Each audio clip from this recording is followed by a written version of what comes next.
So here's an interesting article that I just came across, and it says U.S. issues new anti-Venezuela sanctions according to the Treasury Department as of today. So most recently, I think it was earlier this week during a RTD Live talk, someone mentioned about my thoughts on whether or not U.S. will actually go into Venezuela directly with military forces. And my response was probably not likely, but they're already there in so many ways. And one of them happens to be with sanctions, as well as their backing of a self-appointed president in Juan Guaido.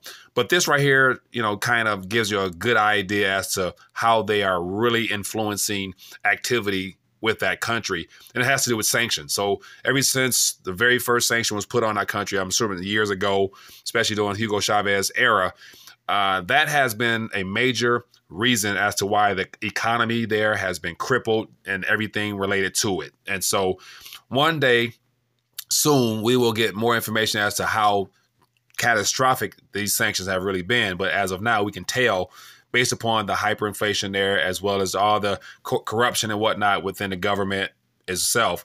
But here's another way that they are directly in Venezuela, and it's with sanctions. And so give you an idea what's going on here. I'll definitely leave this link below so you guys can find out more about it. But it says Washington is continuing to impose crippling sanctions targeting Venezuela's oil sector.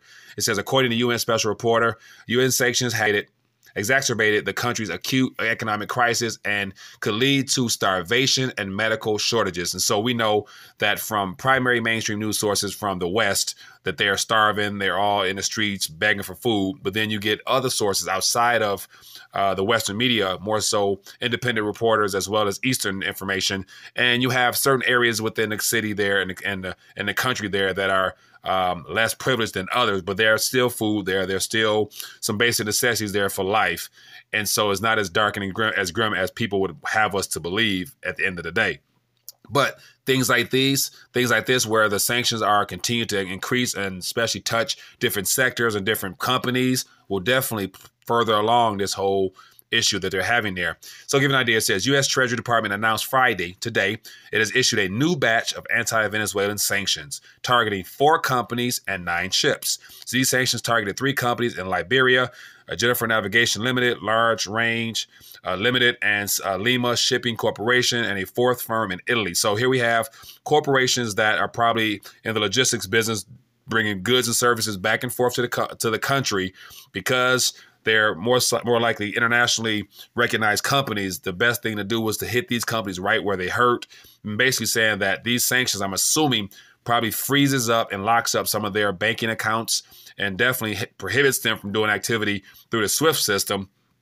And so that right there will, of course, cause problems wherever those companies are based at country-wise. It says 9 ships linked to the 4 firms were also included in the new designations, the Treasury said. It says, meanwhile, the total damages from the sanctions against Venezuela have already exceeded $100 billion, according to reports. So here we have $100 billion in a very simple and easy way of saying is probably the bare minimum, but I'd imagine it's a lot more than that because they've cut off not only direct business with companies connected to Venezuela, but more so potential earnings that has not been realized because of these sanctions. So this is how exactly the U.S. plans on trying to starve out Maduro and force him to leave by basically draining the lifeline of that country so that the citizens themselves are in desperate and dire needs to where they will no doubt have to hit the streets and protest and eventually themselves go force Maduro out with riots and civil unrest and things like that. So that looks like the primary attempt here. So thought I would take a minute and share this quick take. Let me know your thoughts down below.